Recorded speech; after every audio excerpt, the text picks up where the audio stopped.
Old School Lane Casual Chats is brought to you by Old School Lane, producing various content from blogs, videos, and podcasts discussing about movies, TV shows, video games, and everything else in between since 2011. You can check out the podcast on Anchor, Spotify, Google Podcasts, Apple Podcasts, Stitcher, Radio Public, Overcast, Breaker, Pocket Cast, and YouTube. We're associated with Channel Frederator, Manic Expression, The Comic Book Cast, and The Arun Mehta Show.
Everyone, welcome to a new episode of Casual Chats. I am Patricia.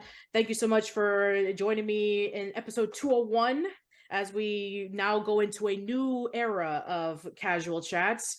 And I have with me my wonderful co-host, Mr. Arun Mehta from the Arun Mehta Show. Hey, and how's my wonderful co-host doing today? I'm doing very well, thank you. And we have a very special guest with us.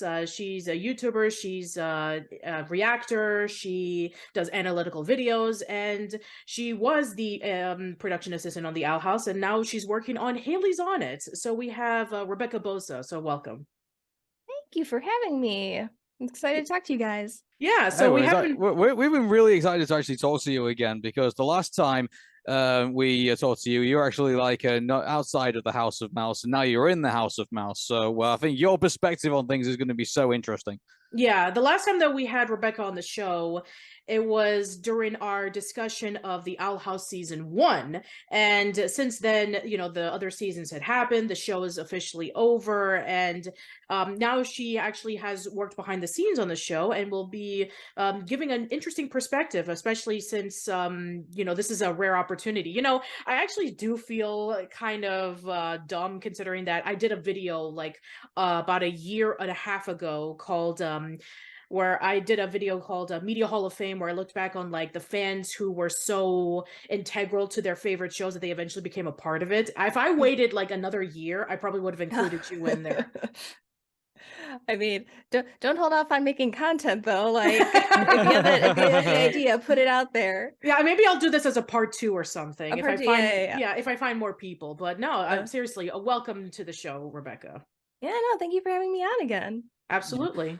I have to say, I think starting off, Rebecca, I think, first of all, congratulations on being part of what I think is probably one of the most phenomenal cartoons, I think, that we've seen since the 80s, by the way, because right now I'm going through like all the cartoon shows that Disney Animation have put together. And I have to say, from everything that I've experienced, whether it's been the Gummy Bears, whether it's been Tailspin, whether it's been Darkwing Duck, whether it's been not the modern DuckTales, the first DuckTales that we all know and love with the theme song. But I mean, I have to say, in your opinion, I mean, I'm only saying this as a fan. I think the Owl House, I mean, definitely ranks in like, you know, if there was like a top, like, you know, Disney afternoon of all time, like, you know, all the Disney slots, I would say that, you know, the Owl House will definitely be there between, you know, Gargoyles and DuckTales and all the other great ones. Where do you think the Owl House stands, do you think, you know, within all the cartoons that have been around since the beginning?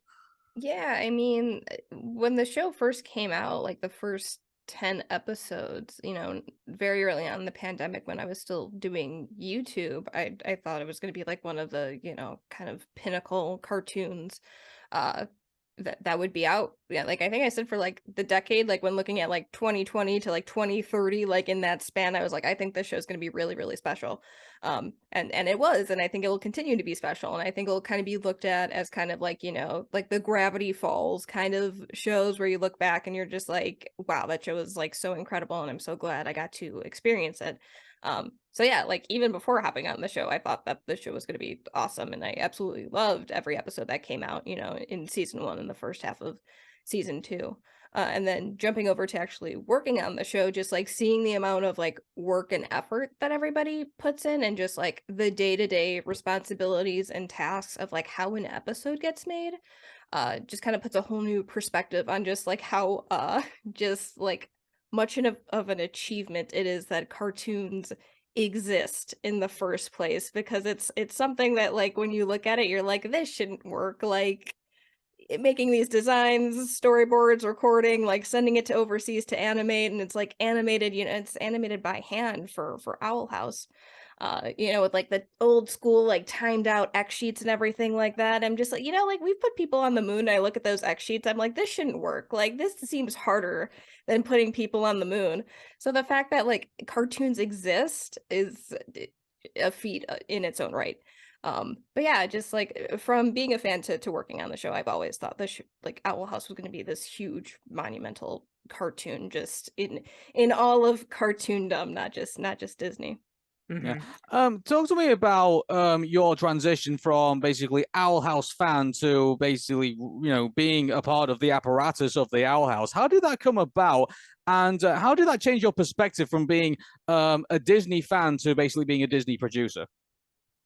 Yeah, so the transition happened. I think people think I had the job lined up before I made the move out to LA, which wasn't the case. I just happened to be moving out to LA around that time because my younger sister actually got a job very randomly in LA, and she's like, "Hey, I'm moving out to LA. Do you want to like move out with me since you've always wanted to get a job in the animation industry?" I was like, I guess, like if not now, when?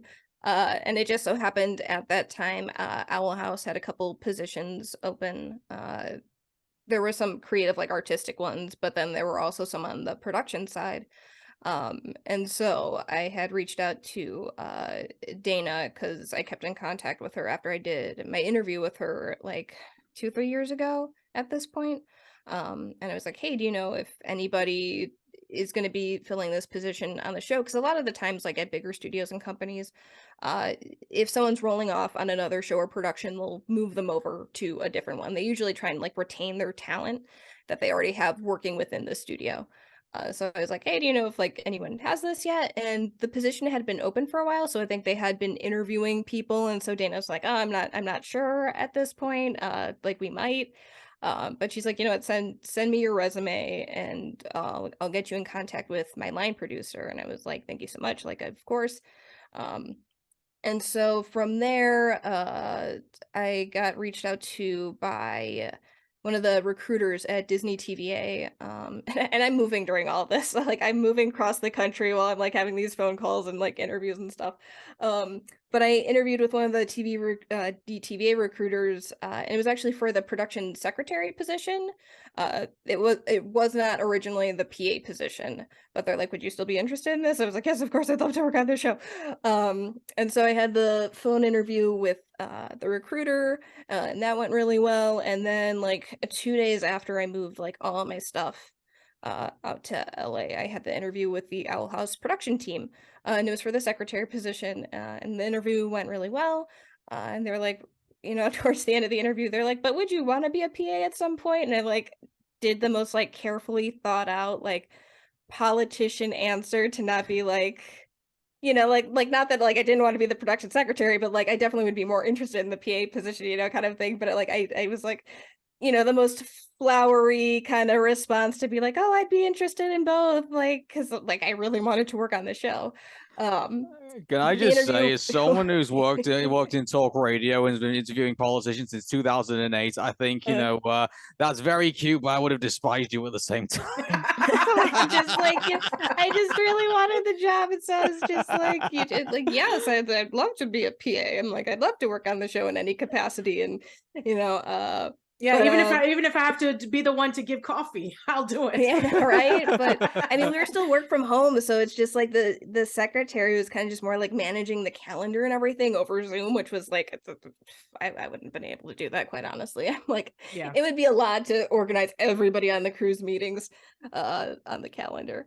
But Yeah. So I but was wondering, you know, in terms of like when you first got the position, how much of it was from home and how much of it was actually in all of it, Disney? All of all of it. it. Wow. But yeah, but anyway, it's so I got the PA position because I don't know, I guess they really liked me. My politician answer worked. But then I started the transition of, learning how to work from home, and the crew at that point had been working from home since like very early season 2 production wise. I think Dana said like season 2 episode 5, which is Through the Looking Glass Ruins. I think that's when they started completely working from home. So Mhm. they had already like been in a system where they were you know they had a process, they had a pipeline, they had adapted to the work from home environment. So it was kind of just me like learning that, and just like how that all works, along with just how an animation pipeline works. um but yeah, I mean, it was hard because like there was the potential uh opportunity to go to the office, but it kept getting pushed back. Like when I hopped on in December of 2022, they're just like, oh yeah, like January for sure. And then they're like February for sure. And it just kept getting pushed back further and further, which is like, I'm glad they're being safe. I'm glad they didn't like just shove everybody into an office building, Yeah. while COVID was still around. So it's like, I'm glad that they were being safe with everything, and that, they didn't want everybody getting sick. But it just kind of sucked from like a social standpoint, because a lot of the people on season 3, like the design team specifically, were also new to the show. And so it's like, I think all of us kind of wanted to get into the office. And of course, people who had been working on the show for years at this point wanted to get back into the office too. And it kind of just didn't end up happening. Um, there was kind of like a bit towards like the end where people started kind of transitioning back into the office. But like, yeah, I would say like, I don't know, 95% of the time it was just all work from home. Um, which sucked, but I mean, we made it work. I mean, animation was kind of like the only medium that really could work during the pandemic and continue to produce content and really just kind of carry the entertainment industry Yeah. throughout all of it. But yeah, I mean, it was just a lot to learn and take in. But like, I guess for me, since it was my first job in animation, like there wasn't anything new for me. Like I was learning how to adapt from working in a studio in person to now working from home. It was just like the information that I was given at the very start. But now that we're returning to office, because everyone's on different shows now, that's been a bit different, because my entire time on Owl House, I was just like, oh, I'm working from home, I'm at my desk. But now it's like we're kind of in this hybrid situation, which I think is going to stay hybrid now. Um, but it's definitely different, because like there's times where just I'd rather sit at my desk and just like deep focus, because it's a little bit distracting now, like having people walking around and like other Zoom meetings going on, and I can hear them, and like people are talking, and some people are on break and like getting lunch and just chit-chatting. I'm just like, I just need to like focus, and I need to do my own work, and sometimes that's just easier with me sitting here Gotcha. at my desk. So it's been an adjustment, just from that aspect, and just Yeah, trying to like stay I, productive and manage my I time. sympathize with you because, like, outside of old school lane, like, I have a job myself, but there are times where I feel like I want my own space and I just want to concentrate on what I'm doing. But I mean, it's kind of different because my office environment, like, we're the boys, and so like, it's great to have like the guys around, because obviously, as you can see, I'm a football supporter, and we're all like, football mad in the UK. So like, we like to talk about like, what's going on in football, who, the latest players, latest transfers, things like that. And then there's also other stuff like, what's going on in our lives. So that office environment is really nice. But I mean, obviously for yourself, obviously in the work that you do, and actually that's one thing I actually want to move on to is that. So what was the day to day, in your operation in regards to the Owl House? Like, what were your responsibilities in, in the role that you had?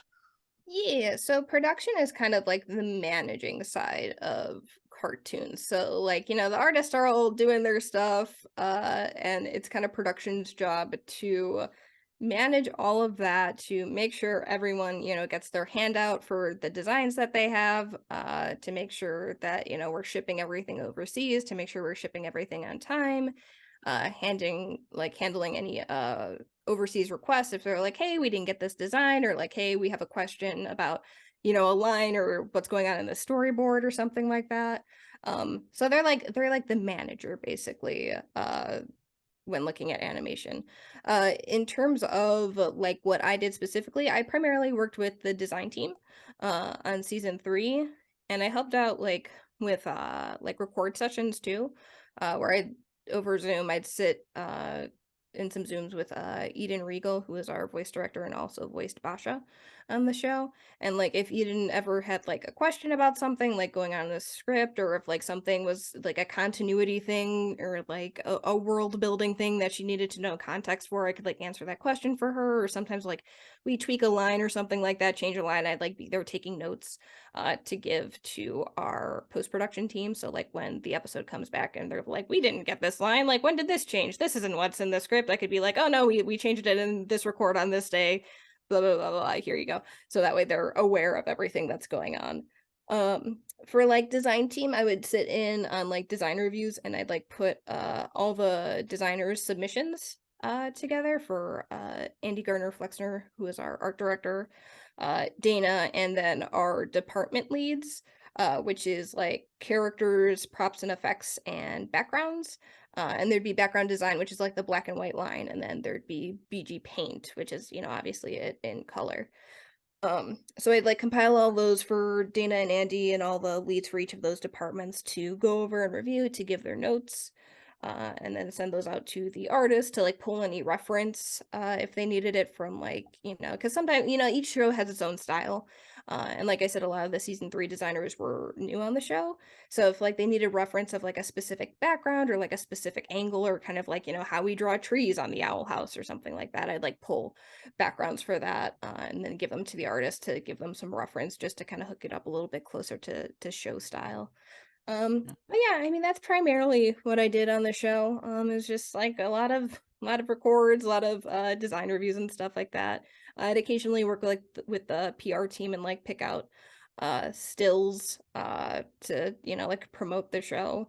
But yeah, I know it was nice. I got to like work with a bunch of different people, which was really fun.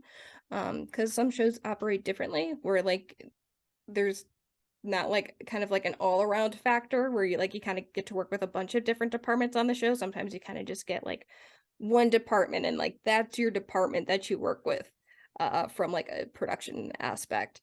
So I liked working with everybody on Owl House. I think it let me learn a lot about, you know, animation in general. And I just got to meet a bunch of really cool, awesome, talented people. Yeah, Cool. as somebody who works with media production, you know, for both a lot of things, I've done editing, I've done camera work, I've done production coordination. When you have like that group of people together and you're doing stuff for upon hours, where you're there early in the morning to like late at night, you kind of like it's kind of like a family community where you're able to like do all this stuff together.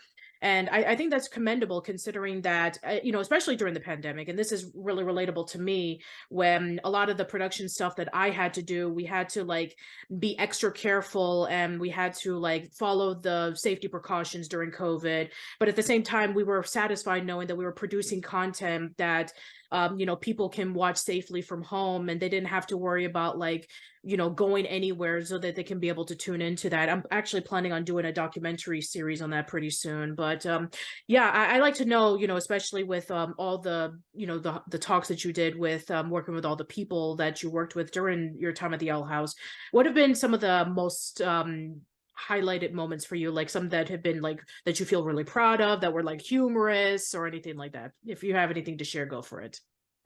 It's so hard because we were work from home, so it's not like we didn't have like those in-person interactions. Like design reviews were fun because we like all the team would basically hop in a Zoom meeting, and we'd like go through everybody's work. And so like, you know, we'd have like the Zoom chat going, and just like seeing everyone's responses and reactions to seeing each other's work was really, really cool.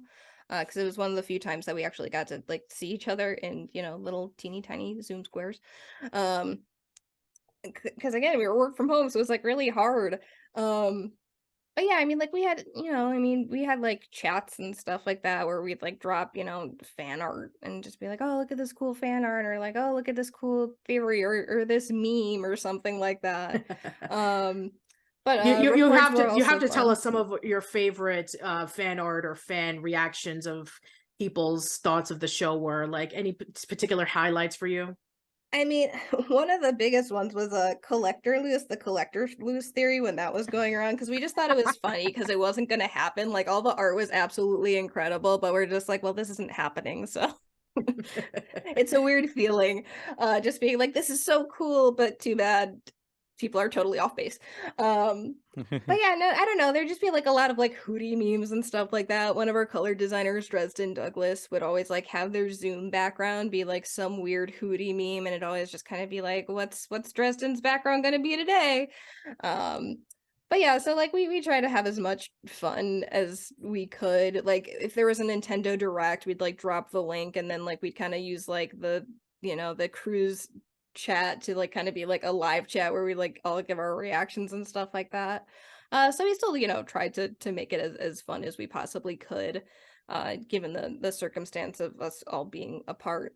But yeah, I mean, like records were always fun. You know, it's not like I was like talking a ton in the records because like that's kind of eaten in the voice actor's time to, you know, get the best performance out of each voice actor. But it was like fun and interesting to see like each voice actor who came in there and just kind of like their approaches to how they, you know, voice act or how they approach their character. Because everyone was like really, really different. Elizabeth, who voices Camila on the show, like she would always like read her lines in where she'd kind of like say like a few words or like a sentence before her actual line in the script to kind of like lead herself into the line, which I thought was really interesting because I don't think any of our other voice actors did that. um but Well, actually, I wanted to ask you actually a bit about the voice acting. I mean, Paul Rudd, as you know, who played Freakazoid, in the '90s, and he did, you know, a heck of an ad lib for basically getting the voice of the character and everything. So, I mean, like, how much ad libbing was allowed in the voice sessions? I mean, like, was there any hilarious lines that obviously didn't make it into the show, or is there any hilarious lines that didn't make it into the show? I mean, how were the voice recordings kind of like done in that regard? there wasn't a ton of like ad-libbing or improving. I think for the most part, I think the writing for the show is just so solid, and it also wasn't like a comedy show either, where I think there's a little bit more wiggle room for ad-libbing and improv. Like if anything gets changed from like a line, it's like changing like a word or two, or maybe just like switching a word here and there, or like adding like a sigh or like a laugh or something like that. Just kind of adding small things like that.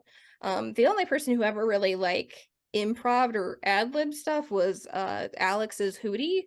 And I think Hootie's kind of like the only character that would really work for. I think any other character really wouldn't work. But Hootie is just such a unique character in the show. Um, Oh, so was like it I not don't like a know. situation where, like, you know, a character would mess up a line and then, like, you know, they would just respond like in their character voice to, like, you know, as a bit of a joke or anything like that? Or was there any situations like that? Oh. Uh, Man, I'm trying to think. There's so there's so many and they blur together. And a lot of the recording was wrapped up a while ago too, so my mind's getting fuzzy on it. I do remember Matthew Reese was recording for the finale, and he sometimes our voice actors don't get the full script. Sometimes they only get their lines if they have like a smaller role. In the show. So like Lilith in like the finale, she has only like a few lines. So Sissy only got like her lines for Lilith. So she didn't know what was going on in the finale pretty much until it aired. But Matthew Reese, you know, Bellows had a big role in the finale, so he got like the full script. But I do remember we were sitting in the record and he was like saying his lines.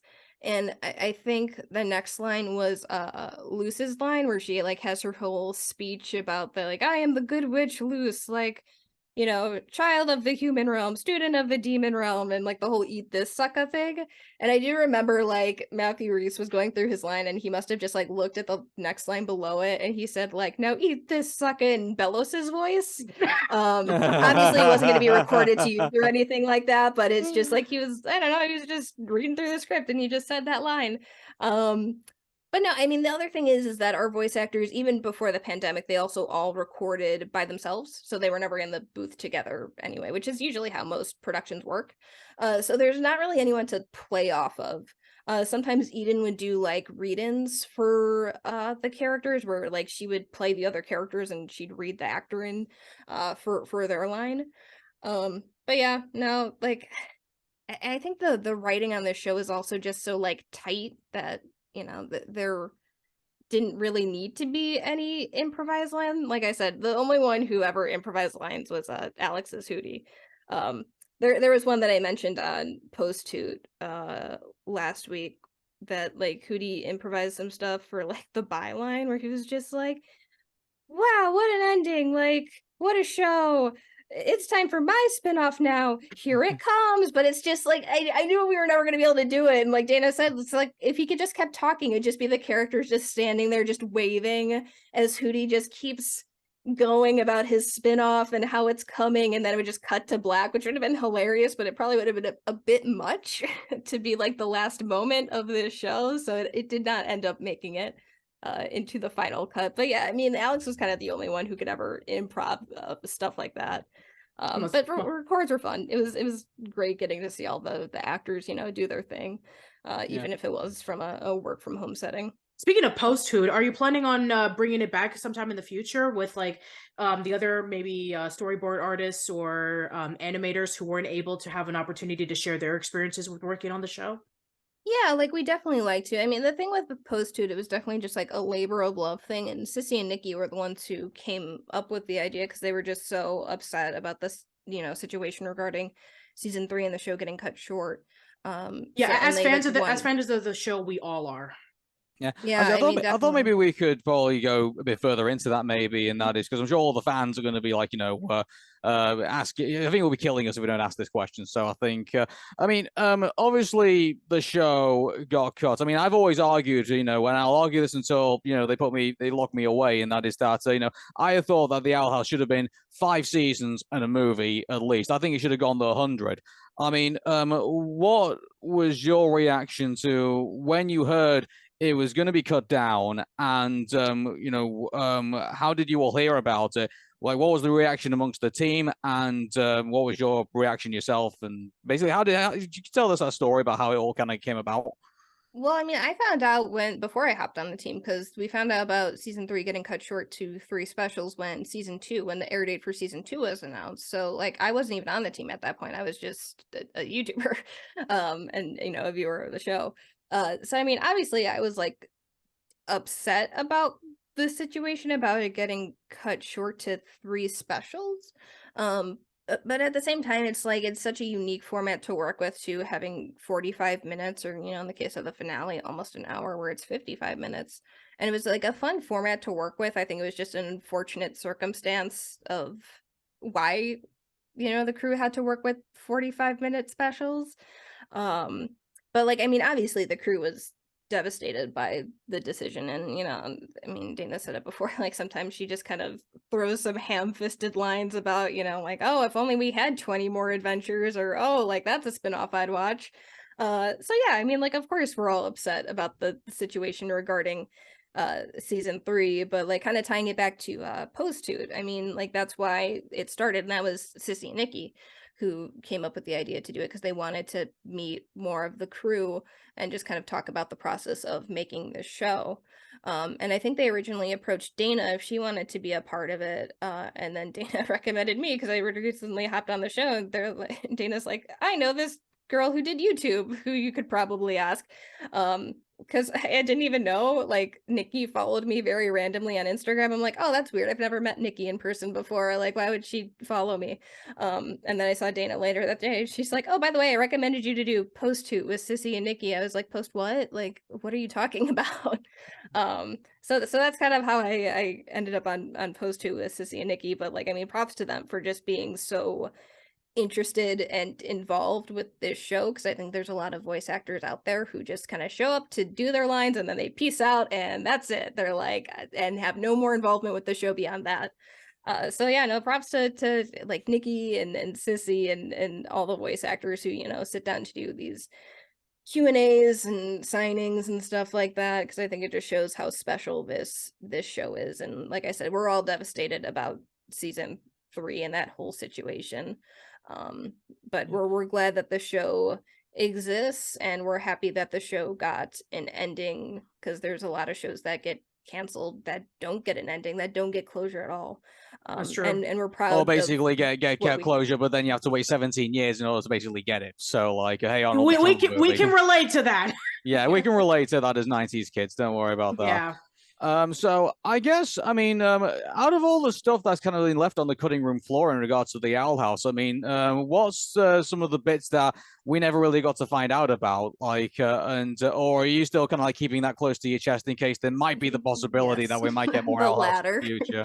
Yeah, like, you know, more information about the Widowbanes, and are we gonna find out some more stuff about the Bat Queen? And the biggest question of them all, it's like, when is Luce's birthday and all that kind of random stuff. But no, I take it that you know, that stuff we would all love to know about that, but if you can't share it, then that's perfectly fine. I cannot. Dana has said that she wants to keep things very vague and close to her chest in the off chance that she gets additional content to tell those stories. So everyone's been asking, but I'm just like, I can't say anything. So that's fine. Say no more. I think one thing I would like, I mean, I don't want to pour cold water on all of it or anything like that, but I think given the fact that Disney right now are so fixated on like live action content at the moment, obviously we've got Little Mermaid coming out. We recently had like the Peter Pan thing that recently came out, which hasn't really, you know, been accepted so well, I think, amongst Disney fans. I mean, is there a worry that if they decide to do Owl House stuff in the future, they might decide to do it live action rather than doing animated? Is there any concern about that at all?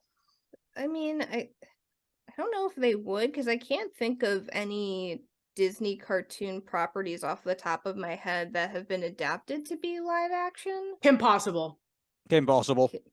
What is that the only example of it?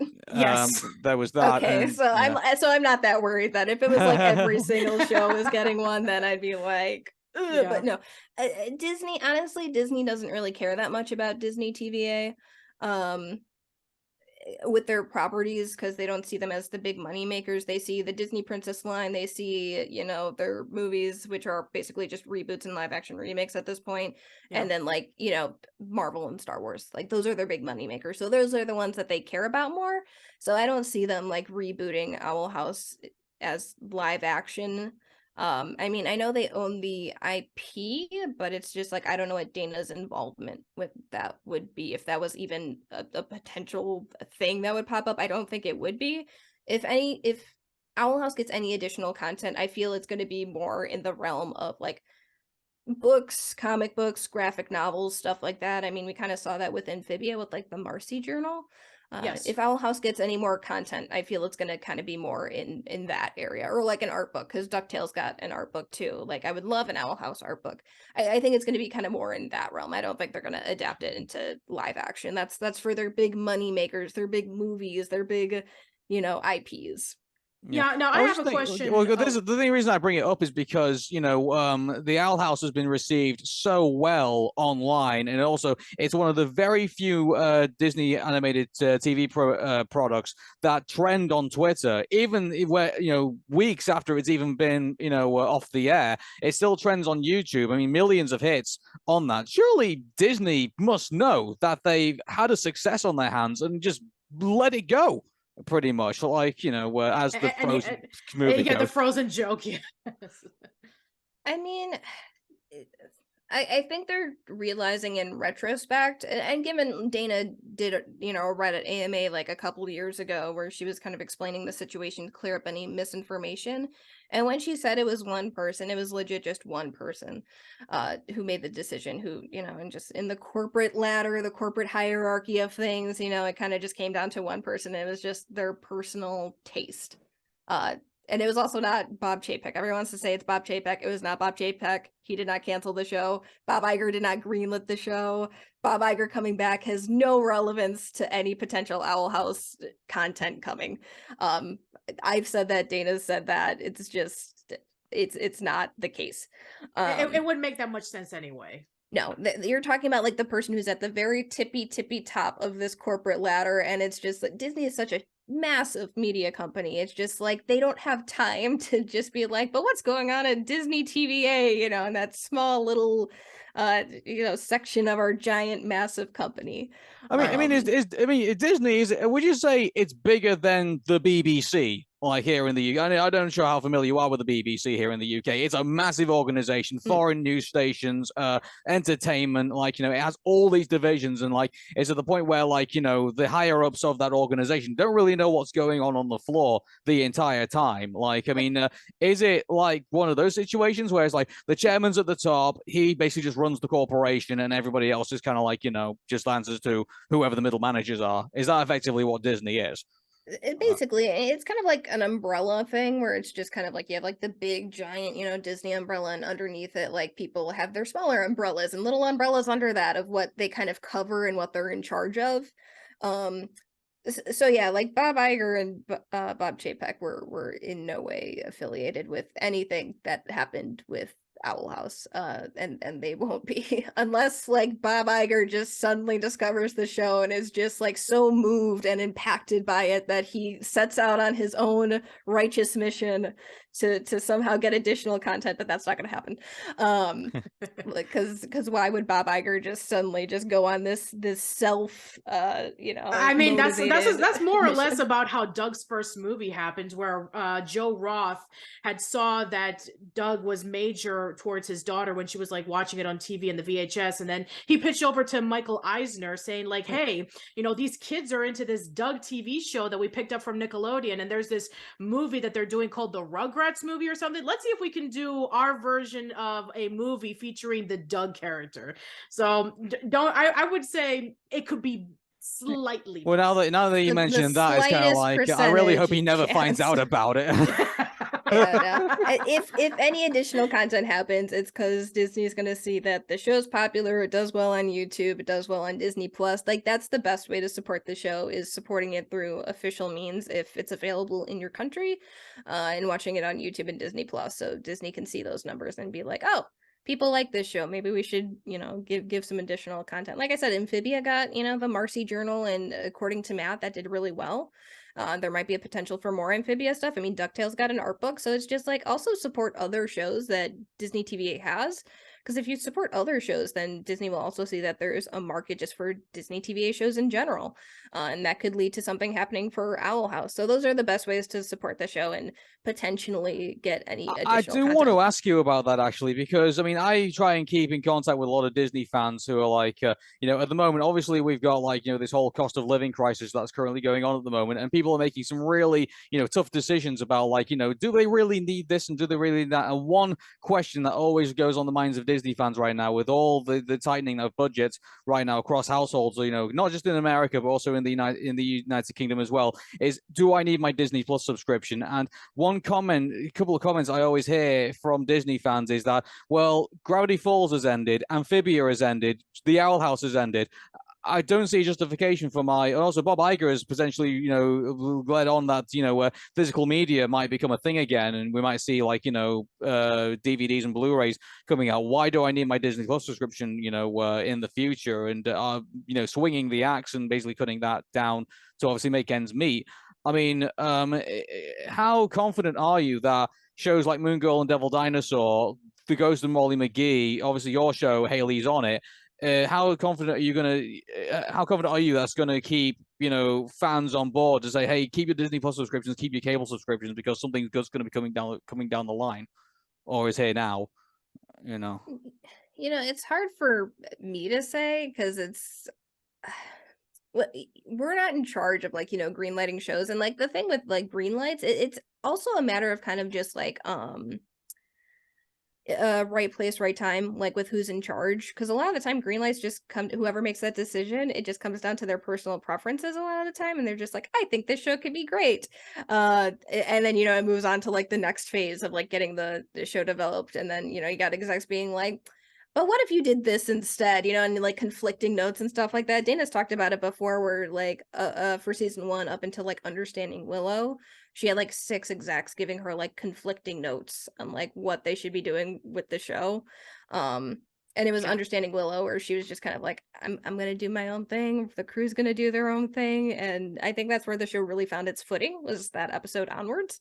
And I think it shows just in the show itself.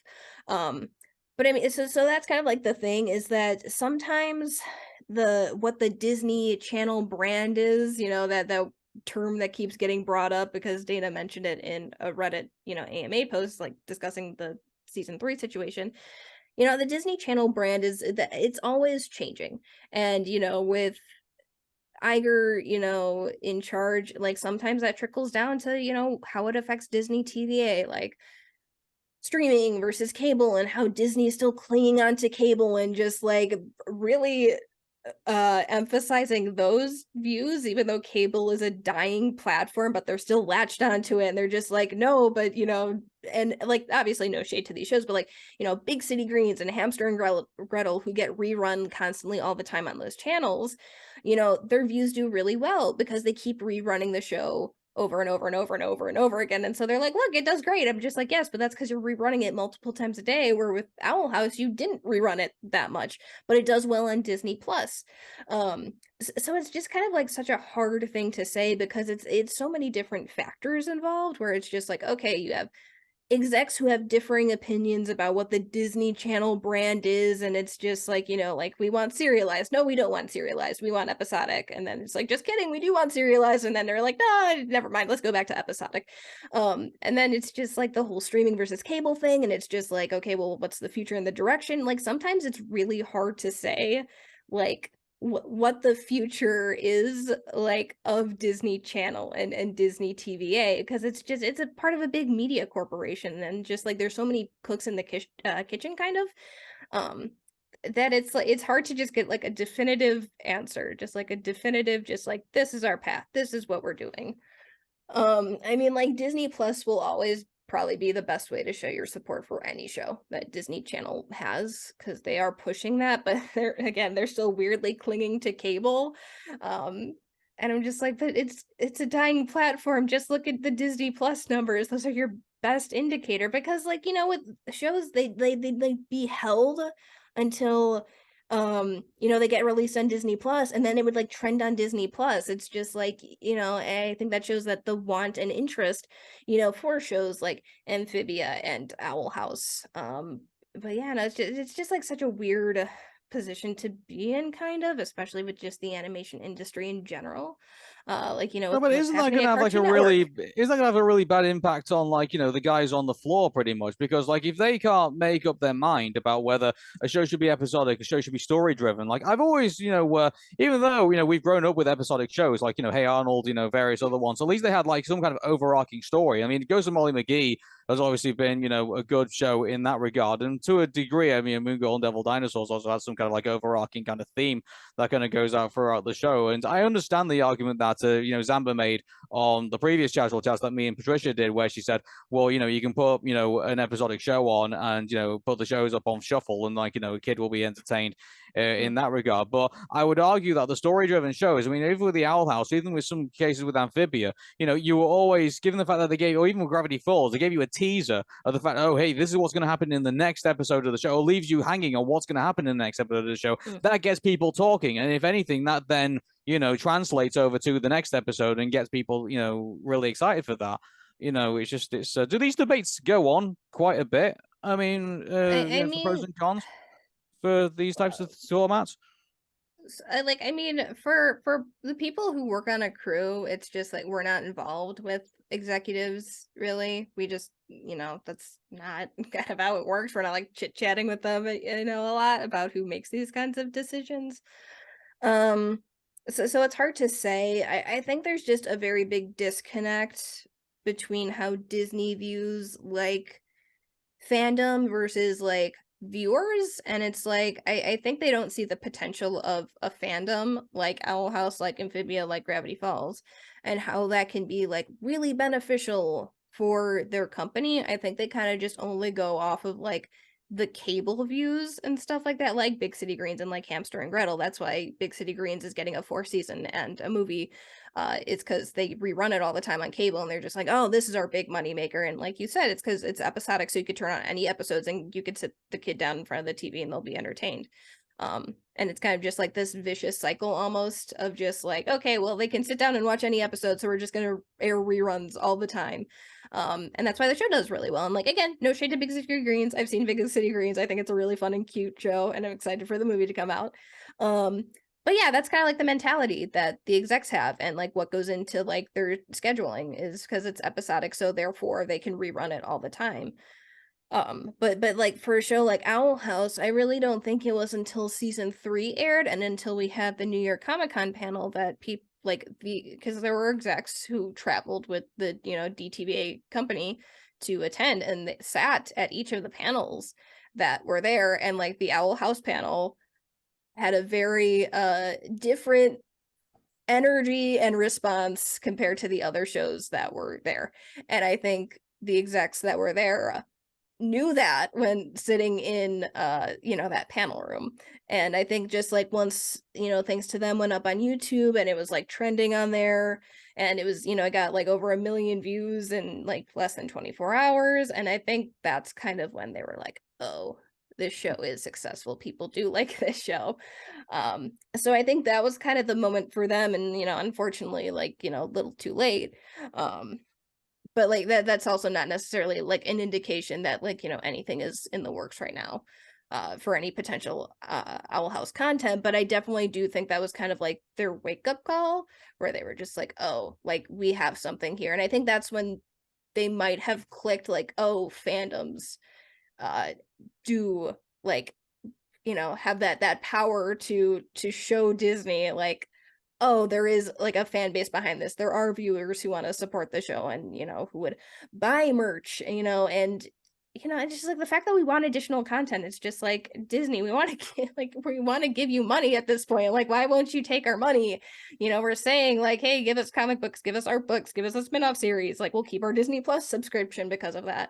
Yeah. It's just, I think there's just kind of like a bit of a disconnect, and I think they're kind of slowly realizing it. Well, I'm You glad just to hear nailed that. it. You just nailed it. I was going to say, Rebecca, you just nailed it. Yeah, I think that there's been a lot of rumors that have been going on as well from people who are saying that, ever since the Owl House had ended, there's been this showcase that they're going to be doing more episodic shows, and then the story-driven shows will go over to Disney Plus. I mean, there's even talks about Molly Knox Ostertag, who is doing her new show Neon Galaxy for Disney Plus, and it's going to be story-driven. So maybe there'll be like some indications that maybe that the story stuff will go over to Disney Plus, and then the episodic stuff will go over to the Disney Channel because it's been getting all the views. I mean, I who's to say? Again, like I don't work with any of the execs who make those kinds of decisions. I think it's just like in a really weird spot, since cable's still a thing and like streaming services are a thing now. That I think they just kind of like don't know what to do. That they're just like, well, we have these 2 platforms, but how do we do this? How do we run a company with this? Yeah. But yeah, no, I think just making like their shows accessible, because I think that's another thing. I remember with season 1 of Owl House, they didn't even release the season until like a month after the entire season aired. So it was almost a year from the time that the show premiered to the time that they were available on Disney Plus, which was a way that people could watch the show.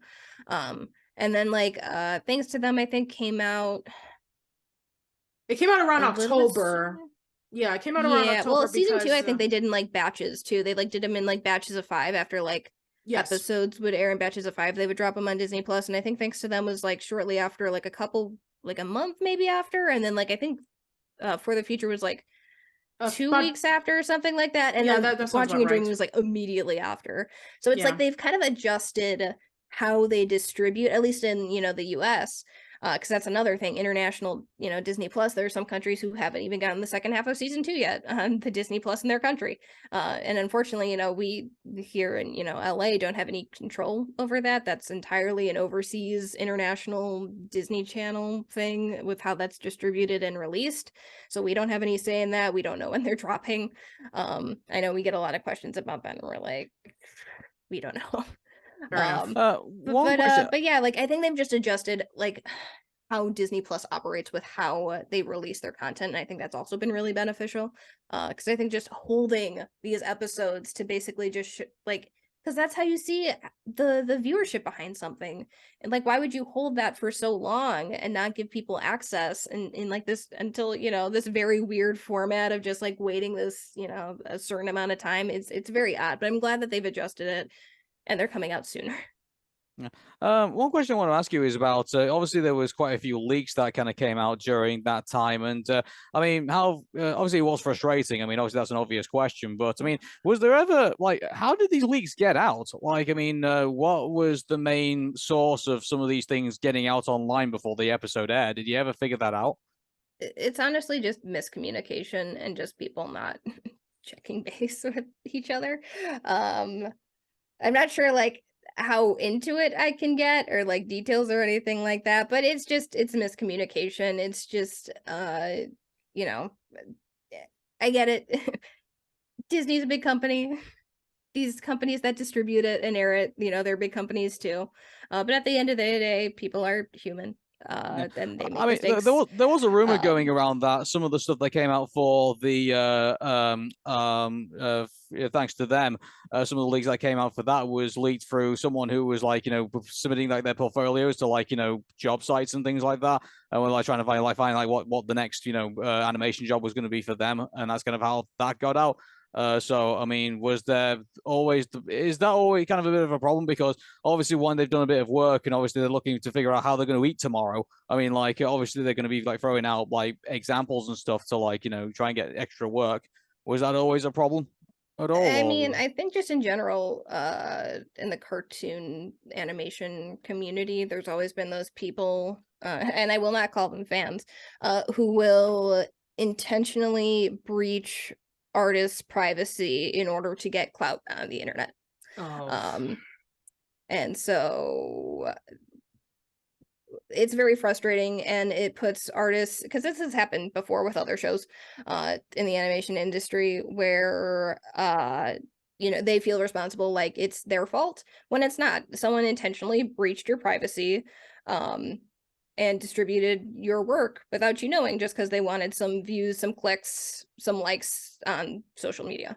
And crews do not like those kinds of people at all. You're not a fan of the show. You're not a fan of the show at that point, or a fan of animation if you're doing that. yeah, I agree. Yeah.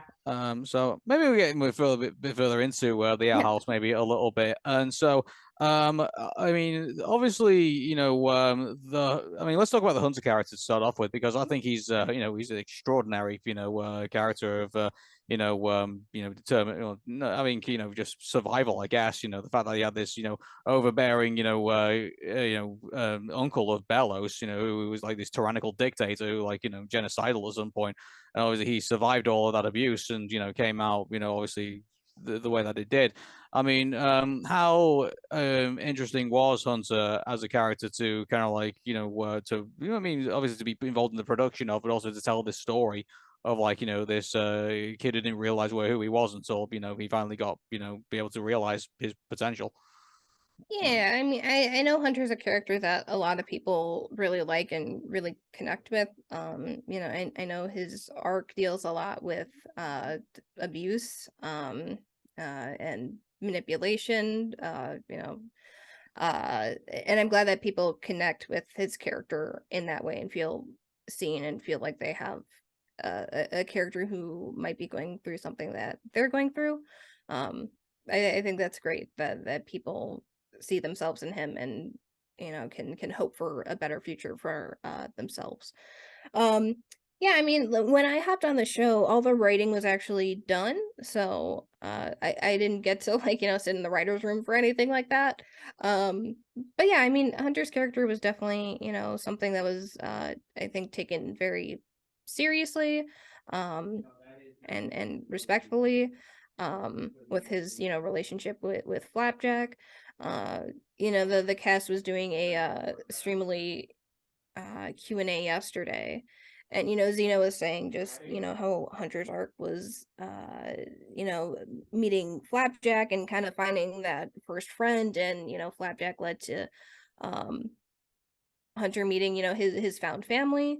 And even though Flapjack sacrificed himself to save Hunter, he still has his found family at the end of the day, and can find happiness even though he is still grieving in many ways with the loss of Flapjack.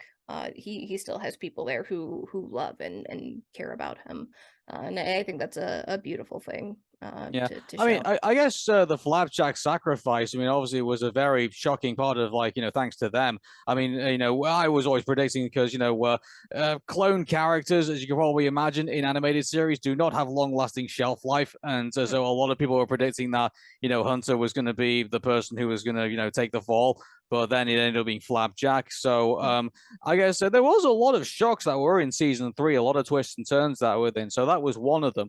I think the other one that kind of comes to mind at the moment is obviously, the collector himself, I guess. I mean, obviously there wasn't really that much time to like, develop him fully. I think if we had like a full season of like season 3, I mean, so I think a lot of people were looking at the collector as like, this like immature, kid who, eventually would just be basically, a bad guy who just needed to be defeated. But obviously that's not the direction they went in.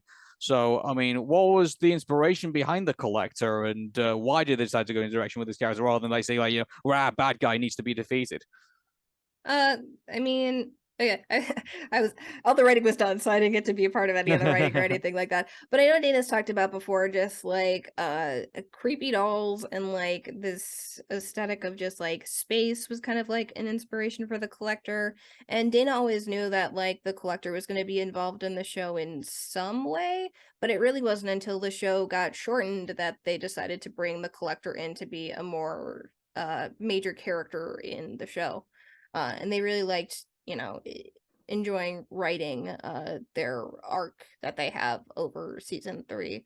I think one of the main things about Owl House is maybe not necessarily redemption, but like the context behind characters and why they make the decisions they do, why they behave the way they do, um, and then what's kind of worthy of acceptance. And I think the collector in that case was one of the characters who was worthy of acceptance, just because they had been lied to their whole lives, just by their siblings, the archivists, by Bellows, by King. Um and so it was, I mean, the collector is just a kid who just got taken advantage of pretty much for their whole life and was trapped. um and so I think they just didn't understand you know mortality and how to make friends, how to get along with people. And so I think they just needed someone to show them that, and that ended up being Luce and King. um so yeah, so I mean, like, again, I'm sure the crew would love to flesh out more about the collector, in additional content. um but yeah, no, I'm glad we got the collector as a character, because I mean, who knows what their character would have been otherwise. As unfortunate as the situation with season 3 was, I don't think the collector would be the same character that we know today. Yeah. How happy were you to know that you were right about Luz meeting the Titan? Oh, well, I mean, I think a lot of people predicted that, so I don't think I can, take credit for that. But I do know, I was like, oh, can like Luz talk to the Titan, and then like and we find out that the glyphs were basically Titan language, and I was just like, yes, like I got it right. But yeah, no, it was kind of fun just going when I first hopped on the show, because you get like all the episodes that have been like finished. So I think at the time I hopped on Follies at the Coven Day Parade, Elsewhere and Elsewhen, and Any Sport in a Storm had the animation finished, and then everything else was animatic from then on. So like my first day was basically just like watching all of the episodes. Um so it was very cathartic, just kind of seeing like where the show went, and how close theories I had got, how close other people's theories I had seen got. It was a lot of fun, a lot to take in, but a lot of fun. Yeah. And now that you've seen the entire series in its completion and you're able to see other people's reactions to it, what kind of legacy do you think that the show will have as a whole? Oh man, I mean, I think it's just such a special project, and it's just so impactful. I mean, I think about a show like Steven Universe and just like the impact that show had. Can you um believe it's going to be almost 10 years old in a few months? I know, and it's just like, well, it's crazy too because Steven Universe Future ended right before, or like right around the time that like Owl House came out. You actually mentioned that in our discussion where you were saying like, when people's favorite show ends, another one happens. It's like when Steven Universe ended, then the Owl House came along. And so yeah, you said literally the same thing. And so now we're just waiting for some people. What show is going to fill in for the Owl House at this point? Yeah, and like I don't know what that show is gonna be because again, I think this project was Haley's just on so it. special. Ooh, maybe. I mean, Owl House is a big pair of shoes to fill. And so like it's hard to say because I think sometimes like when you look at a show, you're like, oh, that looks good. But like I don't think you can always predict just like how big of an impact and how much like of a phenomenon a show will become Sure. just looking at like a trailer or like the first few episodes. I think sometimes it's really hard to predict that or to guess that. I think you can tell when something's good, but just to hit that level um is sometimes really hard to see coming. But yeah, no, I mean like the fact that it basically just went from like Steven Universe to Owl House is crazy. But yeah, no, like I don't know what the next like like the next Owl House will be. But I hope it comes soon because like God, I want more serialized content. I Well, want more I mean, things have you like seen Owl House. Jenny Tartakovsky's recently released the first episode of Yes, Unicorn? Corn, Yeah, yeah. yeah. So That's an adult animated show, It is. correct? Yes. yeah, Okay. it's on Adult Swim. Um, yeah, no, I want to check it out because I've heard good things about it. But just like, man, I'd love more like young adult animation, like kind of like that teen, like young adult kind of just like kind of like that anime demographic. Because I mean, that's like what Dana was aiming for with Owl House. That's what Matt was aiming for with Amphibia. Like I would love to see more shows kind of just like that. But I mean, obviously, of course, I'd love to see, more adult animated shows too that don't just go like super, super graphic, raunchy, gory, or, offensive, like with humor and stuff like that. Like, I know that's kind of like the staple of like adult animation, but like, man, I'd love to see some stuff that, kind of goes outside of that very established box that we see in animation today. One other question also I heard from fans that they wanted me to ask you is that what do you think of the possibility that maybe somewhere down the line we might actually, well, obviously there was the crossover that happened, on that panel between Amphibia and the Owl House. What do you think of the possibility that, kind of like a special like the Jimmy Timmy Power Hour that was done on Nickelodeon? What do you think of the possibility that maybe somewhere down the line we might get Amphibia and the Owl House as a special, as a crossover episode? That'd be up to, I feel like that'd be up to Dana and Matt if they wanted to do something like that. I know they like did the little skit for like one of the Comic-Con online that one year. But I mean that'd be up to them. And that'd also be up to Disney if they'd want to make something like that with both IPs. So if you want something like that, again, just keep supporting the show officially, both of the shows officially, and then maybe. But yeah, Dana and Matt, I feel would have to, that'd be in their court if that opportunity ever presented itself. I think it'd be fun. But yeah, just it'd be probably a very big ambitious goal to try and get a crossover with both shows, both these shows that people want back so badly. But but who knows? I think it'd be a fun project to work on. Yeah. Anyway, so I think that that wraps up, I think, for the Owl House stuff. So I'd love to know about Haley's on it. So how did you get an opportunity to be a part of that show, and what are you doing for it? Oh yeah, I mean it's kind of boring. It's basically just my time on Owl House ended, and they're just like, "Hey, we have this show named Haley's on it. Do you want a job still?" And I was like, "Yes, please." um, and so I moved over to Haley, where I'm working as a production associate on there. So still working on the production side of things. But yeah, it just recently got announced. I think the first trailer came out last week. Yes, it Yes, it did. did. Yeah. It comes out June 8th, and then I think it's gonna be on Disney Plus on June 9th. But I think there were conflicting dates that some of the tweets were. But June 8th, I'm pretty confident about that. But yeah, I don't know how much more I can say beyond that though. All right, then Well, I that's mean, we've fine. got the trailer, so like, I mean, it looks like we've got Haley, who is very insecure about like wanting to try new things, and then all of a sudden, like she's attacked by a robot, and then like her things to do book obviously is in jeopardy, and then we have this character. I think I don't know what the name of that character is. Comes in, saves the day, and saves the book, and then says, "Oh, hey, you've got to do this because one day you're going to save the world." So I mean, like a really great premise. So I think that's good. That is I'm not sure if I could say more beyond that because that's basically it. But yes, that's basically it.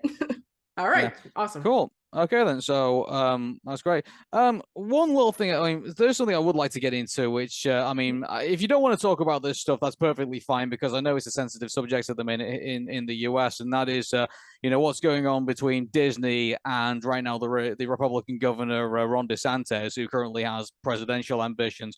I mean, obviously, there's been this whole thing about these culture wars, quote unquote, like wokeism, things like that.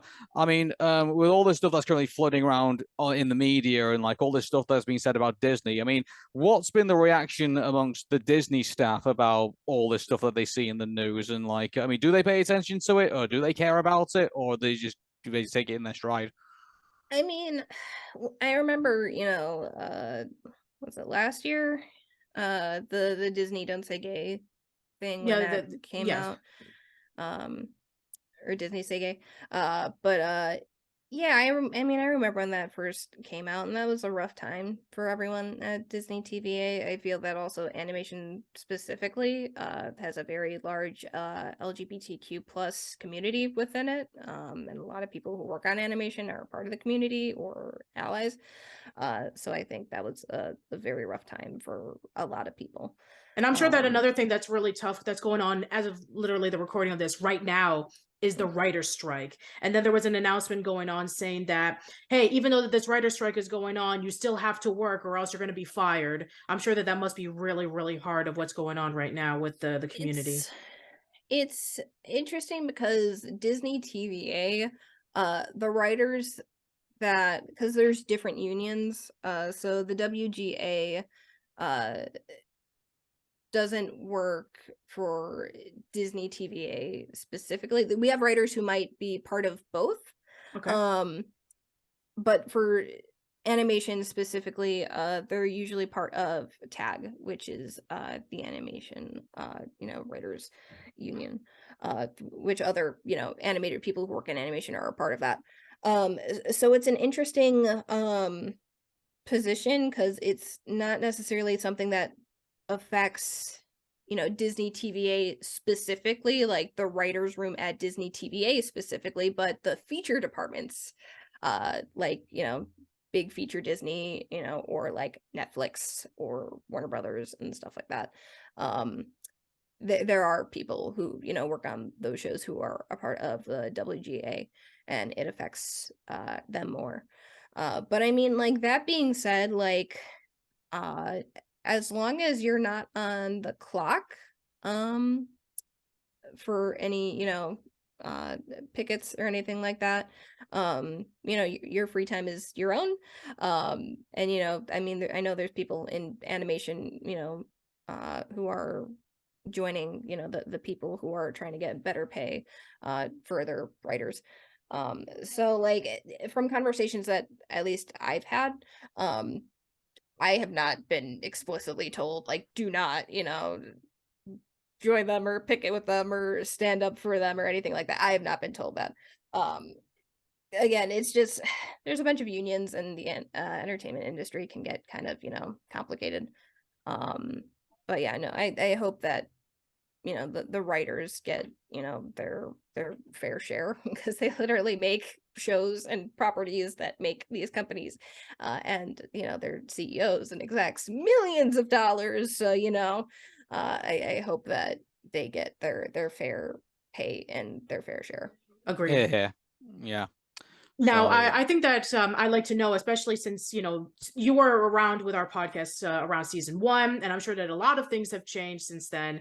I'd like to know, for your opinion, top 5 favorite episodes, top 5 favorite characters. Oh boy, that's so hard.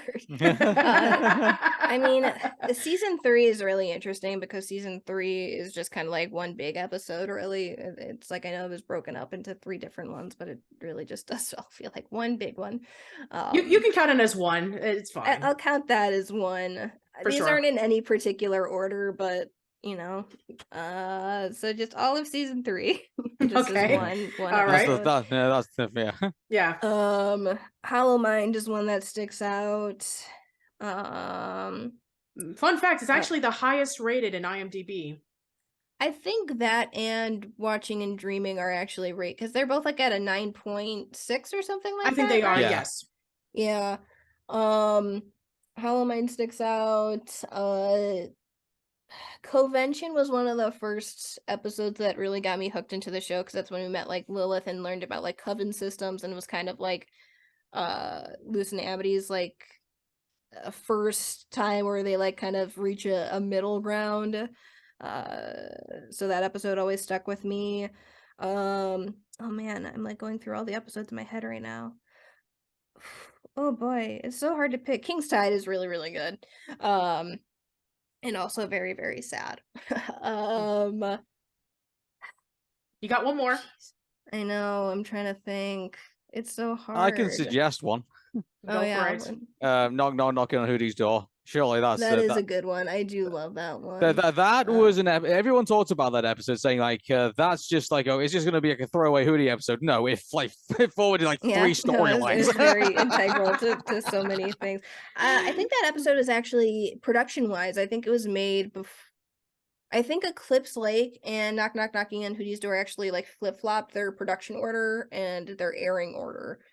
So I think Eclipse Lake was actually in production first, and then Knocking on Hoodie's Door came after it. But okay. Airing wise, Knocking on Hoodie's Door was before, and then Eclipse Lake was after. All right. I think, because when I was going through the production codes, I was like, oh, that's weird. But yeah, no, that's a good episode. I like it too. I mean, like, there's a bunch of episodes that could be, up there, because I think all the episodes are so good. For sure. In terms of characters, I've always liked Lucian Amity. They're like some of my tops.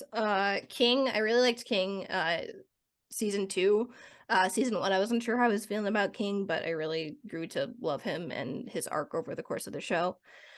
Lilith, I've always loved Lilith a lot. I wish we got more time with her in season 3.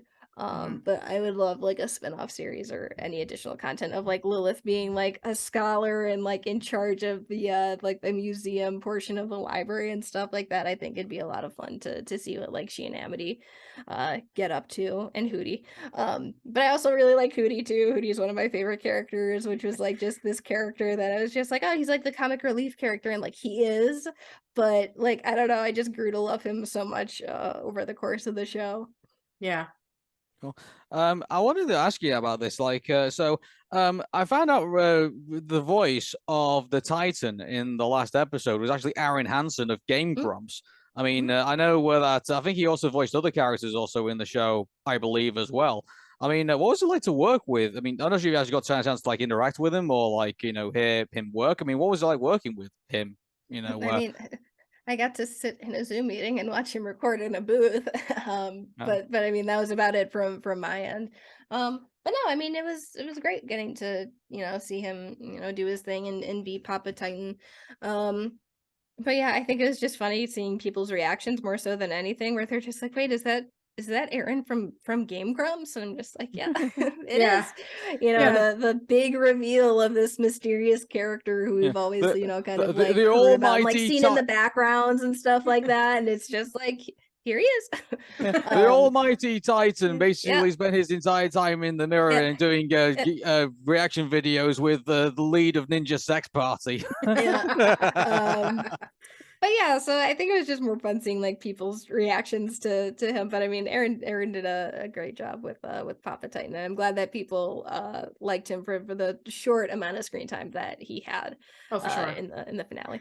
And I'm sure that a lot of people also were asking you questions about like the process of how the ending happened, where we got to see the time skip, where, you know, Luz was able to finally finish high school, graduate into college, and then we get to see all the other characters of what they're up to. I'm sure that that process was also like, okay, how we're going to be able to like finish off the story with only the short amount of time that we do have leading up to the quinceañera.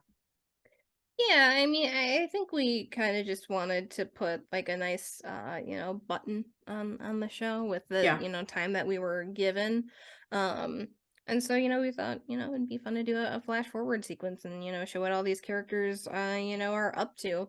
Um, and like it was a lot, like production wise, like montages and like flash forwards. They're just a lot because you just have like characters like constantly, you know, changing outfits, which means that you have to draw them each and every time. You know, they're showing up in different color palettes and stuff like that. You know, I mean, in the case of the flash forward, everyone just got a different character design period because it's, you know, 4 years later or 2 years later. How, when was sophomore? This was a sophomore in high school. So it'd be like 2 or 3 years later.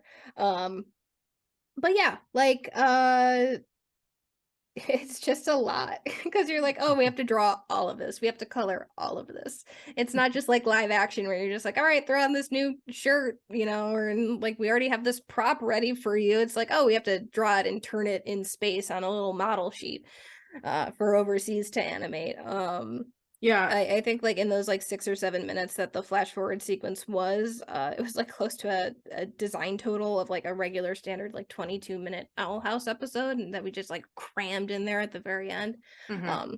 But it was a lot. But I mean, it was very rewarding just kind of seeing all of that, you know, come together, and just kind of be like that final, you know, little part of the show. And then TJ Hill came back, who was our season 1 composer and who was the one who originally did the opening theme and the ending theme for Owl House. He came back for the very last, you know, credits to do a remix of the ending theme for the show, which was really, really awesome.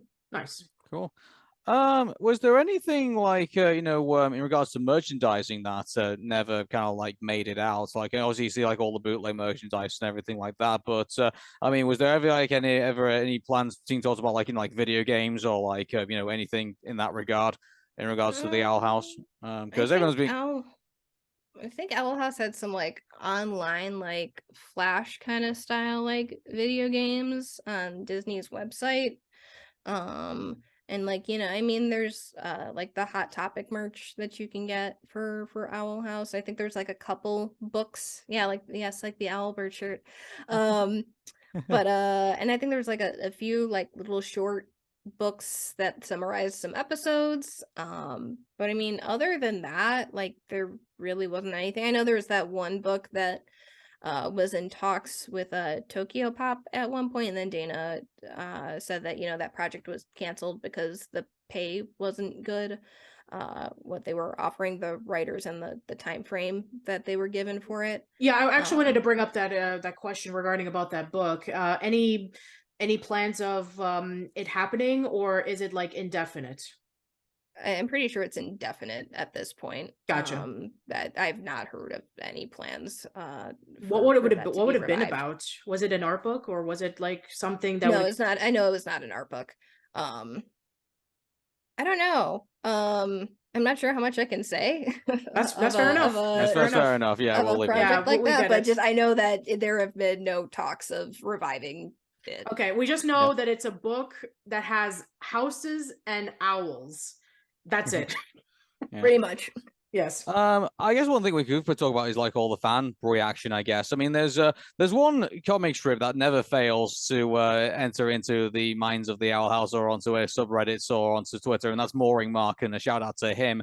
He's been doing like this serialization, like all these comics, and are the crew aware of the comics, and are you been aware of them? And what's your reaction to Mooring Mark's take on what the Owl House, his interpretation of what happens, behind the Owl House, behind the episodes? Yeah, I mean the crew's aware of the comics. I'm not sure if like we see every single one, but like I think occasionally we'll see, pop up on Twitter or Instagram and like we're aware. But yeah, no, I mean like we love always seeing, what the fans come up with. I mean, especially now that the show's over, seeing people's interpretations of what everyone's up to now, like in, the flash forward, is really fun to see. But yeah, no, like I mean, I know that Morning Mark basically does like a comic like every single day basically, which is like insane. I can't imagine coming out with the comic every single day.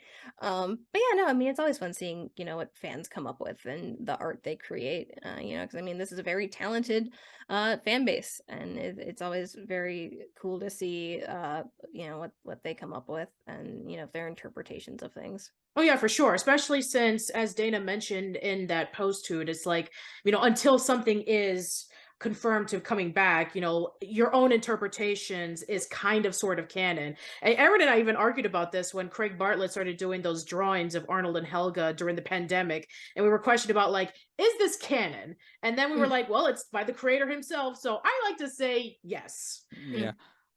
And also, one thing I was ask you, Rebecca, now that you're in, the Disney fold pretty much, and you're working with them. I mean, are you developing your own idea for a pitch potentially for a cartoon that you'd like to do at some point?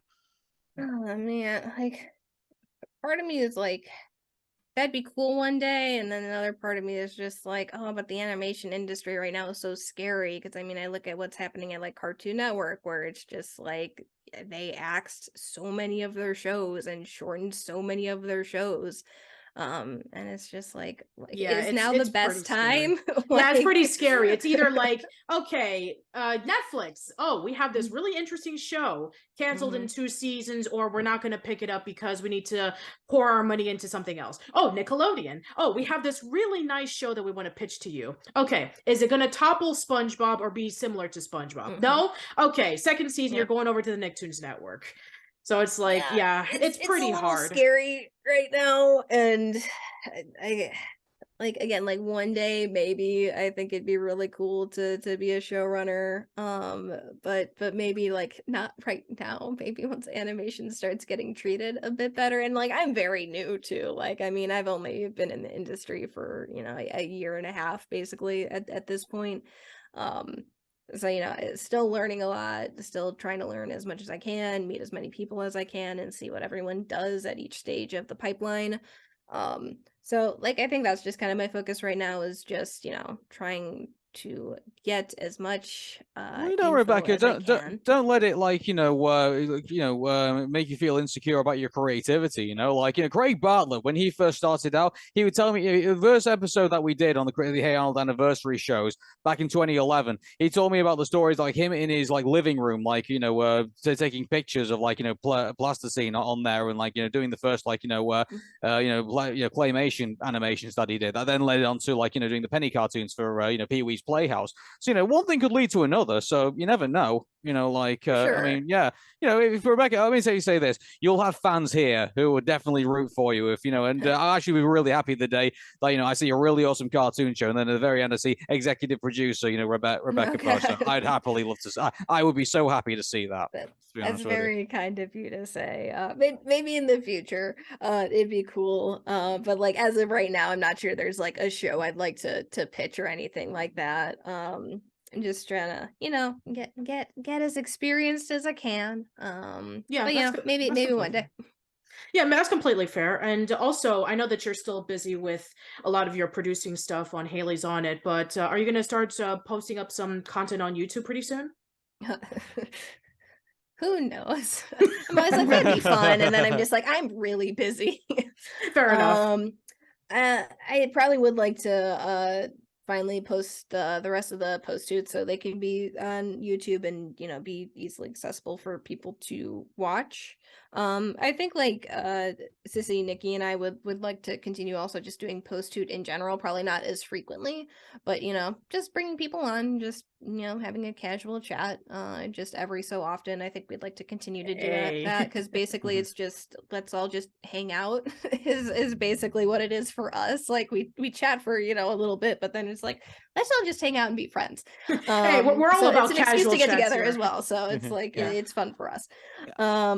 But yeah, like I definitely think like post 2 would be something that I'd probably post on the channel, and just maybe when I inevitably have some more time I can do What do some you more. think of going? I mean, I don't want to like plan anything now, but I mean, like, what do you think of like? Have you seen in Russia of all places, they actually have OwlCon, like an annual Yeah. thing that seems to go on, and where they all get on a stage, they all dress up as the characters and like have like this, well, basically have a convention effectively, was with that. I mean, have you ever considered like OwlCon in the US? Like where all the Owl House fans get together and do their thing. I mean, is that something that you potentially might want to be a part of one day?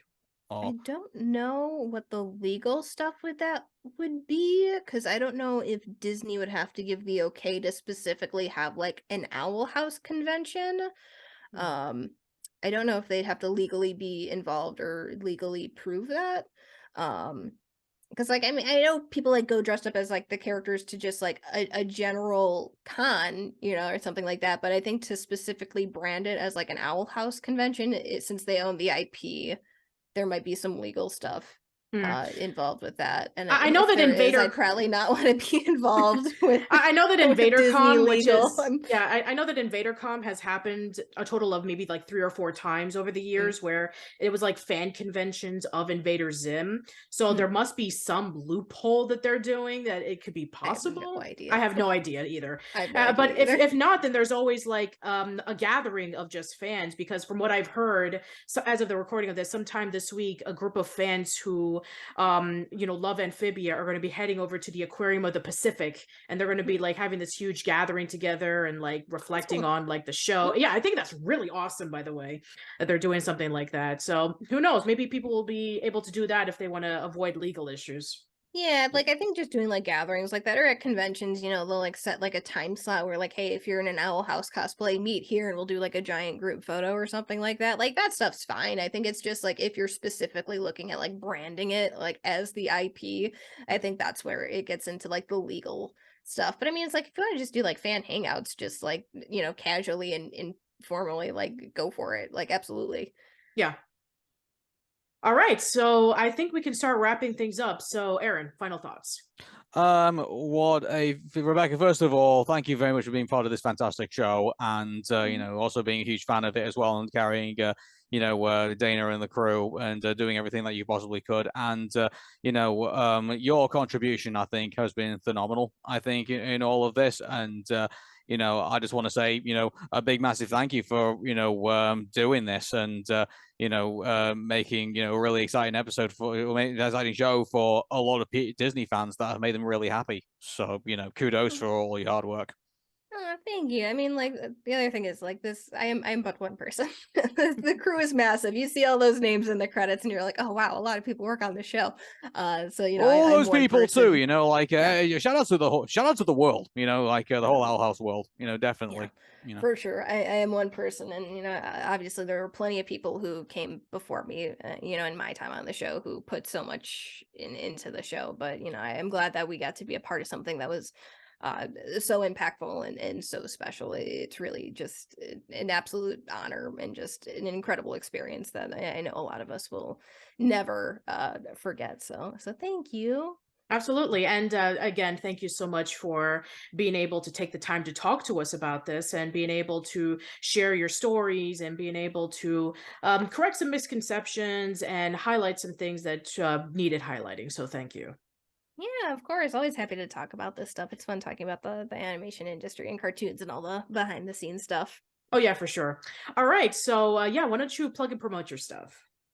Oh boy. Okay. I don't know how active I'll be on social media because social media is kind of scary right now, especially Twitter. But I if don't you blame want to you. just maybe see me tweet occasionally, you can find me on at Hey Rebecca Rose on Twitter, and then on Instagram at It's Rebecca Rose. If you want to see my YouTube channel that I may post additional content on potentially, who knows? You could also find me on It's Rebecca Rose on YouTube. And then, yeah, I'm currently working on Haley's on It at Disney TV, which will be coming out soon. So, yeah. Yay. All right, you. What about you, Aaron? You can find me on Twitter. It's Arun Mehta Show, ARUNMEHTASHOW. If you want to ask me a question on Tumblr, it's arunmeta.tumblr.com. I'm also back on Instagram, Arun Mehta Show as well. And also, the Arun Mehta Show is also back every Monday. And so I talk about news, politics, and all that good stuff. And yeah, so check me out on that. So cool.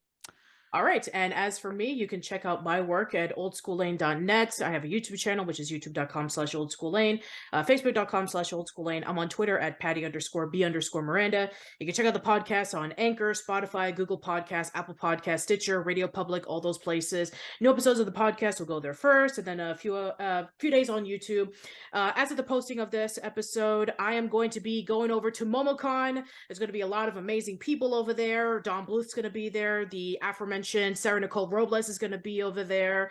Tons of people. I'm going to be doing a panel called we're going to be looking into analyzing media, and we're going to be like looking into like doing analytical essays, different types of essays, how I do my own research whenever I do my own videos. I still haven't heard about what my room number is going to be at, but I do know that I'm going to be doing it on Sunday, May 28th at 4:30 p.m. It's going to be over at the Georgia Convention Center over in Atlanta, Georgia. So I hope that I see you guys there. I'll be there from Friday to Sunday. I unfortunately I don't have a table. I'm not as posted as a special guest, but I'll be walking around the convention. I hope I see you guys over there. That's probably a reason why you haven't been seeing as much content. I really want to like hone in on my panel, and maybe I'll even do a recording of the panel, fingers crossed. That way I can post it up on YouTube.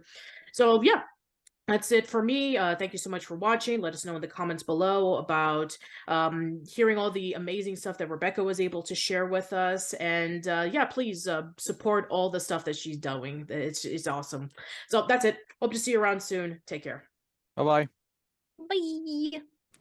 Bye.